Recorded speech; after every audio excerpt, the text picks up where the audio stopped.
స్వాగతం. ముందుగా headline. Hyderabad AI విప్లవానికి నాయకత్వం వహిస్తోంది. ఏఐ సమ్మిట్ 2024లో ఏఐ నడిచే భవిష్యత్తును సీఎం రేవంత్ రెడ్డి ఆవిష్కరణ. వరద బాధితులకు యశోద హాస్పిటల్ గ్రూప్స్ ₹1 కోటి విరాళం.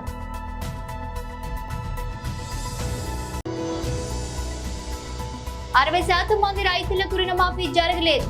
ఎమ్మెల్యే కౌశిక్ రెడ్డి. ఖమ్మం వరద బాధితుల కోసం సిద్దిపేట నుండి వస్తు సామాగ్రి తీసుకువెళ్తున్న వాహనాలను ప్రారంభించిన మాజీ మంత్రి హరీష్ రావు. హైదరాబాద్ ఏఐ విప్లవానికి నాయకత్వం వహిస్తుంది. ఏఐ సమ్మిట్ 2024లో ఏఐ నడిచే భవిష్యత్తును సీఎం రేవంత్ రెడ్డి ఆవిష్కరించారు. థ్యాంక్ యూ శ్రీధర్ బాబు గారు and Jayesh Ranjan. Today is teachers day. ఇక్కడ చాలామంది టీచర్లు ఉన్నారని నేను భావిస్తున్నా. టీచర్స్ డే శుభాకాంక్షలు.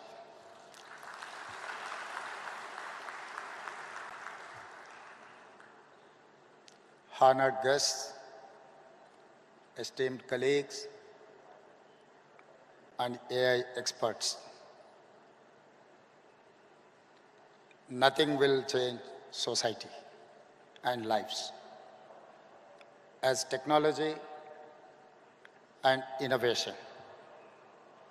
When first railway train and engine were invented, it changed the world.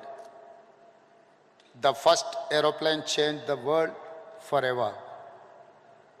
The innovation of electricity or bulb, TV, camera, computer, they all changed the world. Today, a greatest of technology innovation is here, artificial intelligence. When any new technology comes, it brings both hope and fear. Hope of how it will make our lives better and fear of disruption of jobs.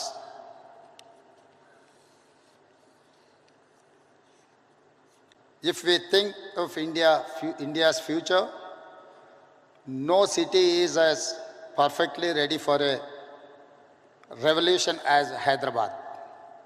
In our city, we not only embrace future, but we also create it. Our commitment to artificial intelligence is not now. We have already taken big steps for AI. We want to lay a strong foundation for our future. Telangana AI Mission or TAIM in partnership with NASSCOM will help us implement AI framework in Telangana. We will continue to bring government and industry experts together to drive innovation. The AI Summit today in Hyderabad is our declaration. We are ready for AI. We will create AI's future and set standards. I welcome all of you to the city of the future. Let us all come together and script a great new future. Thank you. 60% మంది రైతులకు రుణమాఫీ జరగలేదు. ఏకకాలంలో రుణమాఫీ చేస్తామని చెప్పి రైతులను మోసం చేసిన రేవంత్ సర్కార్ ఇప్పుడు అందరి ఫోన్ ట్యాపింగ్ లో బిజీగా ఉంది. ఇవాళ ఖచ్చితంగా చాలా బాధ అనిపిస్తా ఉంది. ఈ ప్రభుత్వము ప్రజల సమస్యలు గాలి కొద్దేసి రుణమాఫీ కాకుండా ప్రజలు అల్లాడుతా ఉన్నారు. ఇలా రుణమాఫీ నా హుజురాబాద్ నియోజకవర్గంలో ఈ రైతాంగానికి కేవలం ఒక 40% మాత్రమే అయింది. 60% మందికి ఇంకా రుణమాఫీ కాలేదు. నేను వచ్చేటప్పుడు కేసీఆర్ గారు కట్టించిన రైతు వేదికలలో విపరీతమైన జనం ఉన్నారు. ఏందే మీరు ఇక్కడ ఇంతమంది ఉన్నారంటే, సార్ ఇంకా మాకు రుణమాఫీ కాలేదు, ఏమనంటే ముఖ్యమంత్రి గారు మేము మొత్తం చేసినామని చెప్తున్నారు అని చెప్తా ఉన్నారు. చాలా బాధ అనిపిస్తా ఉంది. వాస్తవంగా బ్యాంకర్స్ మీటింగ్ పెట్టినప్పుడు ముఖ్యమంత్రి గారికి 49,000 కోట్ల రైతు రుణమాఫీ చేయాలని ఆ రోజు బ్యాంకర్లు మొత్తం చెప్పిర్రు. దాన్ని కటింగ్ చేసి 40,000 కోట్లని పార్లమెంట్ ఎలక్షన్లలో అసెంబ్లీ ఎలక్షన్లలో చెప్పిండ్రు. మళ్ళా అది అయిపోయిన తర్వాత 31,000 కోట్లని చెప్పిర్రు. మళ్ళా బడ్జెట్ లో పెట్టింది 26,000 కోట్లు మళ్ళీ యాక్సెల్ రుణమాఫీ చేసింది 17,000 కోట్లు. ఆ 17,000 కోట్లు చేసిర్రా లేకుంటే చేయలేదా అనేది కూడా అనుమానం కలుగుతా ఉంది. మళ్ళా బ్యాంకర్స్ తో మీటింగ్ పెట్టుకున్నప్పుడు ఆర్థిక శాఖ మంత్రి గారు బట్టి విక్రమార్క గారు ఏమంటారు, 7,500 కోట్లు మాత్రమే రిలీజ్ చేసినామంటారు. అరే అసలు ప్రజలని ఎందుకు ఇట్లా అబద్ధాలు ఆడుతురు, ఏం చేయాలనుకుంటుర్రు, రైతులకి రుణమాఫీ ఎందుకు చేస్తలేరు? మీ మాటనే కదా, మీరు చెప్పిందే కదా, ఏకకాలంలో రుణమాఫీ చేస్తామని చెప్పింది మీరే కదా, మరి ఇవాళ దాకా మీరు రుణమాఫీ ఎందుకు చేయలేదు? దీని మీద పట్టించుకోమంటే రుణమాఫీ కాలేదురా బాబు అని రైతులు మొత్తం తిరుగుతా ఉంటే అందరూ వాళ్ళ పేపర్లు జిరాక్సులు తీసుకుపోయి ఏలను కలిసి ఇబ్బంది పడతా ఉంటే వీళ్ళు చేసే పని ఏంటిదే? వీళ్ళకి రుణమాఫీ చేసే మీద శ్రద్ధ లేదు. సిపి గారు ఫోన్ ట్యాపింగ్ చేయాలి, ఎమ్మెల్యేల ఫోన్ ట్యాపింగ్ చేయాలి, ఎమ్మెల్సీల ఫోన్ ట్యాపింగ్ చేయాలి, ఎంపీల ఫోన్ ట్యాపింగ్లు చేయాలి, సిఐల ఫోన్ ట్యాపింగ్ చేయాలి, ఏసీపీల ఫోన్ ట్యాపింగ్ చేయాలి, ఎంఆర్ఓల ఫోన్ ట్యాపింగ్ చేయాలి. గిదా మీరు చేసే పని?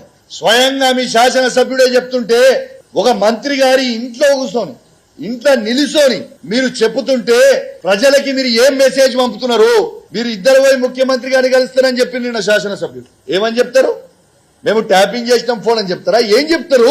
You please answer. ఖమ్మం వరద బాధితుల కోసం సిద్దిపేట నుండి వస్తు సామాగ్రి తీసుకువెళ్తున్న వాహనాలను ప్రారంభించిన మాజీ మంత్రి హరీష్ రావు 200 క్వింటాల సన్నబియ్యం, కిరాణా సామాన్లు, కిట్లు, 500 బ్లాంకెట్లు, 2000 బ్రెడ్ ప్యాకెట్లు, ఆలుగడ్డలు, ఉల్లిగడ్డలు తదితర సామాగ్రిని వాహనాల్లో ఖమ్మంకు తరలించారు. కొన్ని వాహనాలను ఖమ్మంకు పంపిస్తా ఉన్నాం. మళ్ళీ రేపు ఎల్లుండి ఇంకా కొన్ని వాహనాలను తయారు చేసి మహబూబాబాద్ జిల్లాకు కూడా పంపించడం జరుగుతుంది. ముఖ్యంగా ఈరోజు ఒక 200 క్వింటాళ్ల సన్న బియ్యాన్ని, ఒక 2000 కిరాణా సామాన్ కిట్స్, ఒక 500 బ్లాంకెట్స్, ఒక 2000 బ్రెడ్ ప్యాకెట్స్, ఆలుగడ్డలు, ఉల్లిగడ్డలు తదితర సామాన్లన్నీ కూడా తయారు చేసి ఈరోజు ఖమ్మం జిల్లాకు పంపించడం జరుగుతూ ఉంది. ఈ విధంగా అందరూ కూడా ముందుకు రావాలని పిలుపునిస్తా ఉన్నాను. మానవ సేవయే మాధవ సేవ. కష్టాల్లో ఉన్న వాళ్ళని ఆదుకోవాల్సిన బాధ్యత సమాజంలో ప్రతి ఒక్కరి మీద కూడా ఉంటుంది. ఎవరి స్థాయికి తగ్గట్టు వాళ్ళు ముందుకొచ్చి ఈ ఖమ్మం మహబూబాబాద్ వరద బాధితుల్ని ఆదుకోవాలని చెప్పి బీఆర్ఎస్ పార్టీ తరఫున నేను పిలుపునిస్తా ఉన్నాను. ఖమ్మం వరదల్లో సుభాన్ హీరో, ప్రభుత్వం జీరో. పక్క రాష్ట్రం నుంచి వచ్చిన రోజు కూలీ జేసీబీ డ్రైవర్ సుభాన్ 9 మందిని కాపాడి హీరో అయ్యాడు. 3 మంత్రులు ప్రభుత్వం జీరో అయ్యారు. మిగిలిన 6 మంత్రి పదవులు ఎప్పుడు భర్తీ చేస్తారో తెలియదు. భర్తీ చేసినప్పుడు సుభాన్ లాంటి ఒక దృఢమైన వ్యక్తిని మంత్రిగా పెట్టుకోండి, ప్రజలకు ధైర్యాన్ని ఇస్తారు. రాష్ట్ర ప్రభుత్వం 2 రోజులు వరదల గురించి పట్టించుకోలేదు. 3వ రోజు తీరిగ్గా పర్యటనకు వెళ్లిన సీఎం ప్రతిపక్ష నేతను విమర్శించడం సిగ్గుచేటు. వరద బాధితులకు సాయం గురించి అధికారులతో సమావేశం పెట్టి ప్రతిపక్షాన్ని నిందించడం ఏంటి? కేసీఆర్ కనిపించడం లేదని చెప్పడం ఆశ్చర్యకరం. కేసీఆర్ వ్యక్తి కాదు, కేసీఆర్ వ్యవస్థ. తెలంగాణ ప్రతి అభివృద్ధిలో, నీళ్లలో, పంటలలో కేసీఆర్ ఉంటారు.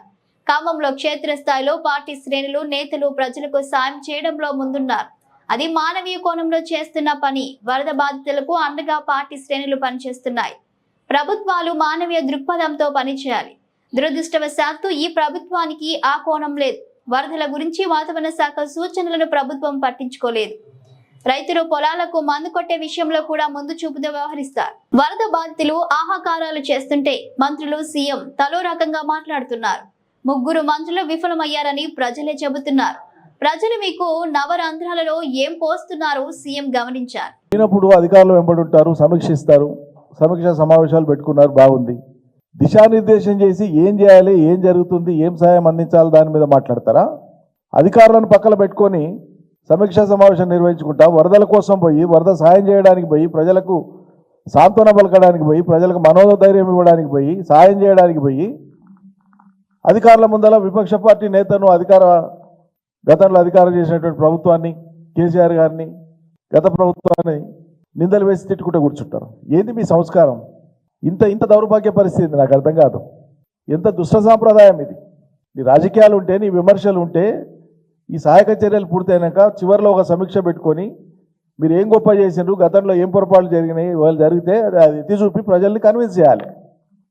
ఇగో గతంలో వాళ్ళు అట్లా చేయలేకపోయినా ఇక చూడు మేము ఎంత గొప్పగా చేసినామని చెప్పాలి. ఈ చెప్పనికే చేతగాక హెలికాప్టర్ లేదని ఒక మంత్రి ఏడుస్తాడు. సమయానికి డ్రామాలా ఇవి? మిమ్మల్ని పాలన చేయమని, సమర్థవంతంగా ప్రజలకు న్యాయం చేయమని ప్రజలు ఎన్నుకుంటే ఏడవనికి నువ్వే కావాలనా? ఏటికా ఏడుపులు? జనం ఏడ్చి చేస్తున్నారు మీ పాలనలా. మీరు ఇచ్చిన ఒక గ్యారంటీ అమలు కాక జనం ఏడ్చి చేస్తున్నారు. రైతులు ఏడుస్తుండ్రు, నిరుద్యోగులు ఏడుస్తుండ్రు, యువత ఏడుస్తుంది, మహిళలు ఏడుస్తుండ్రు, సంక్షేమం ఉందని ప్రజలు ఏడుస్తుండ్రు.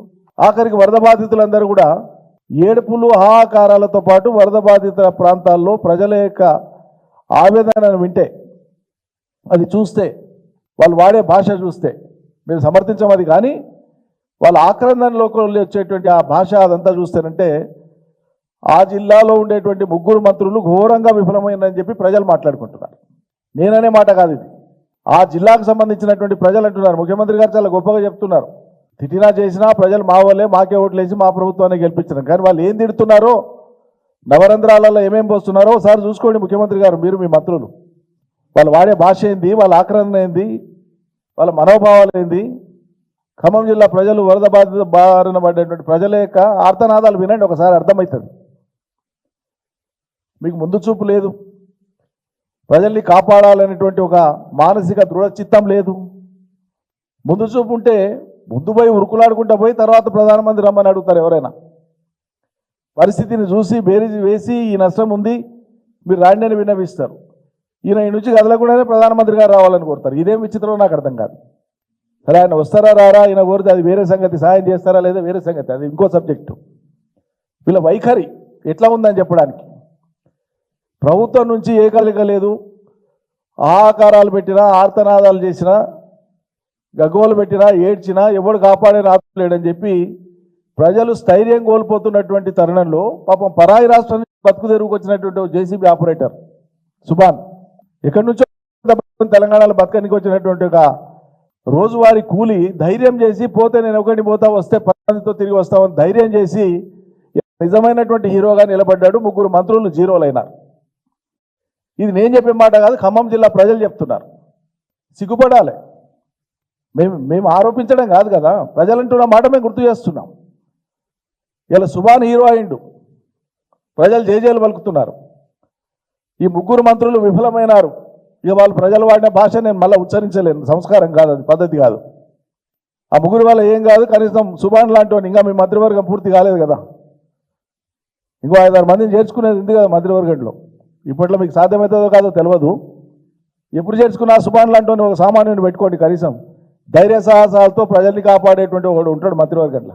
ఇది ప్రజల కోరిక. ఇది ఎక్కడున్నారు, మీరు ఏం చేస్తున్నారు, అసలు టీం వర్క్ ఉందా మీకు?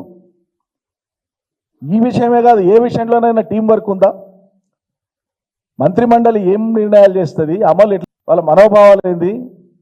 ఖమ్మం జిల్లా ప్రజలు వరద బాధిత బారిన పడేటువంటి ప్రజల యొక్క ఆర్తనాదాలు వినండి, ఒకసారి అర్థమవుతుంది. మీకు ముందు చూపు లేదు, ప్రజల్ని కాపాడాలనేటువంటి ఒక మానసిక దృఢచిత్తం లేదు.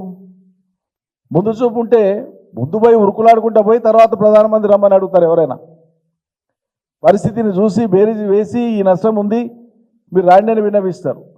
ఈయన ఈ నుంచి కదలకుండానే ప్రధానమంత్రి గారు రావాలని కోరుతారు. ఇదేం విచిత్రం నాకు అర్థం కాదు. సరే, ఆయన వస్తారా రారా, ఆయన కోరితే అది వేరే సంగతి, సాయం చేస్తారా లేదా వేరే సంగతి, అది ఇంకో సబ్జెక్టు. వీళ్ళ వైఖరి ఎట్లా ఉందని చెప్పడానికి.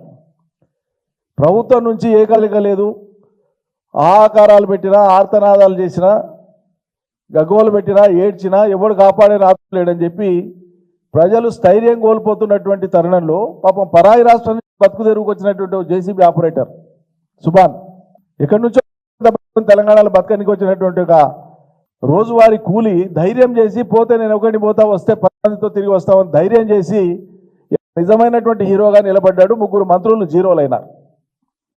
ఇది నేను చెప్పే మాట కాదు, ఖమ్మం జిల్లా ప్రజలు చెప్తున్నారు. సిగ్గుపడాలి. మేము ఆరోపించడం కాదు కదా, ప్రజలంటున్న మాట మేము గుర్తు చేస్తున్నాం. ఇలా సుభాన్ హీరో అయిండు, ప్రజలు జేజేలు పలుకుతున్నారు. ఈ 3 మంత్రులు విఫలమైనారు. ఇక వాళ్ళు ప్రజలు వాడిన భాష నేను మళ్ళీ ఉచ్చరించలేను, సంస్కారం కాదు, అది పద్ధతి కాదు. ఆ 3 వల్ల ఏం కాదు, కనీసం సుభాన్ లాంటి వాడిని, ఇంకా మీ మంత్రివర్గం పూర్తి కాలేదు కదా, ఇంకో 5-6 మందిని చేర్చుకునేది ఉంది కదా మంత్రివర్గంలో. ఇప్పట్లో మీకు సాధ్యమవుతుందో కాదో తెలియదు. ఎప్పుడు చేర్చుకున్నా సుభాన్ లాంటి ఒక సామాన్యుని పెట్టుకోండి, కనీసం ధైర్య సాహసాలతో ప్రజల్ని కాపాడేటువంటి ఒకడు ఉంటాడు మంత్రివర్గంలో. ఇది ప్రజల కోరిక. ఇది ఎక్కడున్నారు, మీరు ఏం చేస్తున్నారు, అసలు టీం వర్క్ ఉందా మీకు? ఈ విషయమే కాదు, ఏ విషయంలోనైనా టీం వర్క్ ఉందా? మంత్రిమండలి ఏం నిర్ణయాలు చేస్తుంది, అమలు ఎట్లా జరుగుతుంది, ఏ మంత్రి ఏం మాట్లాడుతున్నారు, ముఖ్యమంత్రి ఏం మాట్లాడుతున్నారు, ఒకసారి పునశ్చరణ చేయండి. ఉపాధ్యాయ దినోత్సవం రోజున తమ గురువులను సన్మానించుకునే సంబరాల్లో మునిగి తేలాల్సిన విద్యార్థులను రేవంత్ ప్రభుత్వం చదువులు మానేసి ధర్నాలకు దిగేలా చేయడం దురదృష్టకరం. తమ గురువులకు మద్దతుగా గురుకుల విద్యార్థులు పిడికిలి బిగించడం అభినందనీయం.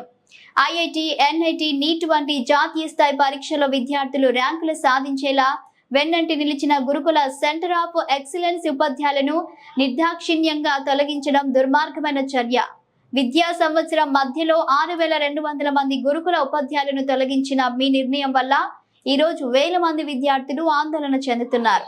ప్రభుత్వం భేషజాలకు పోకుండా ఉద్యోగాల నుంచి తీసేసిన గురుకుల టీచర్లను తక్షణమే విధుల్లోకి తీసుకొని విద్యార్థుల భవిష్యత్తు కాపాడాలి. తమ పిల్లల భవిష్యత్తు గురించి కలలు కన్న తల్లిదండ్రులకు ఏమని సమాధానం చెబుతారు రేవంత్ రెడ్డి?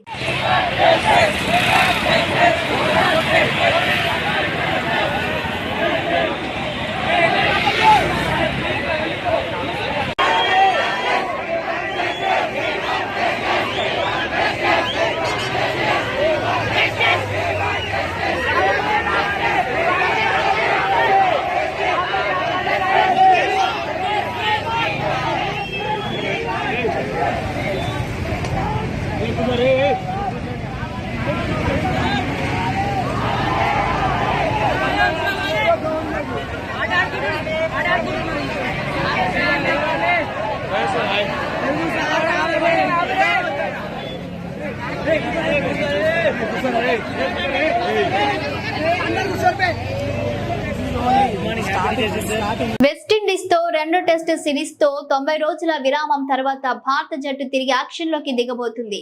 ఈ నెల 19న చెన్నైలోని ఎంఏ చిదంబరం స్టేడియంలో తొలి టెస్టు ప్రారంభం కానుంది. కొత్త కోచ్ గౌతమ్ గంభీర్ సారథ్యంలో ఇది తొలి టెస్ట్ సిరీస్ కాగా ఈ ఏడాది మొత్తం 10 టెస్టులు ఆడనుంది. ప్రపంచ టెస్ట్ ఛాంపియన్షిప్ ఫైనలే లక్ష్యంగా టీమిండియా బరిలోకి దిగుతుంది. బంగ్లాదేశ్ సిరీస్ లో సీనియర్ ఆటగాడు కేఎల్ రాహుల్ లేకుండానే భారత జట్టు బరిలోకి దిగే సూచనలు కనిపిస్తున్నాయి. మూడో బౌలర్ గా ఎవరు ఈ సిరీస్ లో కేఎల్ రాహుల్ ను ఎంపిక చేయకపోవచ్చన్న కథనాలు వినిపిస్తున్నాయి. అతని స్థానంలో 634 రోజులుగా టెస్టు ఫార్మాట్ కు దూరంగా ఉన్న రిషబ్ పంత్ ను జట్టులో చోటు ఖాయంగా కనిపిస్తుంది. ఇంగ్లాండ్ తో సిరీస్ తో టెస్టులో అడుగు పెట్టిన wicket keeper batter Dhruv Jurel కు కూడా చోటు పక్కా అని తెలిసింది. ఈ రోజు ప్రారంభమైన దులీప్ ట్రోఫీ తొలి రౌండ్ లో ఆటగాళ్ల ప్రదర్శనను బట్టి జట్టు ఎంపిక ఉంటుందని కూడా సమాచారం. ఇంగ్లాండ్ తో సిరీస్ లో అదురుగొట్టిన సర్ఫరాజ్ ఖాన్ తన స్థానాన్ని నిలబెట్టుకునే అవకాశం ఉంది. స్టార్ బౌలర్ జస్ప్రీత్ బుమ్రాకు ఈ సిరీస్ లో రెస్ట్ ఇవ్వనున్నారు. బౌలర్లు మహమ్మద్ షమి, ముఖేష్ కుమార్లతో జట్టు బరిలోకి దిగనుంది. అలాగే ఆకాశ్దీప్, హర్షదీప్ సింగ్లలో ఎవరో ఒకరికి మూడో బౌలర్ గా ఛాన్స్ దక్కనుంది. మాజీ రాష్ట్రపతి భారతరత్న డాక్టర్ సర్వేపల్లి రాధాకృష్ణన్ జయంతి ఉపాధ్యాయ దినోత్సవం సందర్భంగా వైఎస్ఆర్సీపీ కేంద్ర కార్యాలయంలో ఆయన చిత్రపటానికి పూలమాల వేసి నివాళులర్పించిన వైఎస్ఆర్సీపీ అధినేత మాజీ ముఖ్యమంత్రి వైఎస్ జగన్.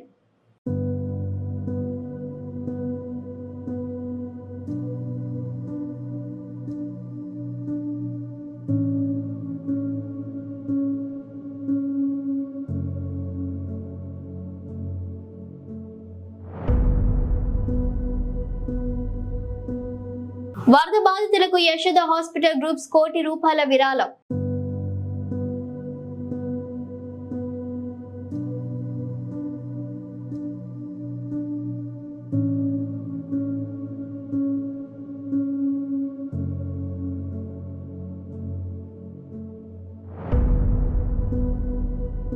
బులెటిన్ ముగించే ముందు హెడ్లైన్స్ మరోసారి. హైదరాబాద్ ఏఐ విప్లవానికి నాయకత్వం వహిస్తోంది. ఏఐ సబ్మిట్ 2024లో ఏఐ నడిచే భవిష్యత్తును సీఎం రేవంత్ రెడ్డి ఆవిష్కరణ. వరద బాధితులకు యశోద హాస్పిటల్ గ్రూప్స్ ₹1 కోటి విరాళం.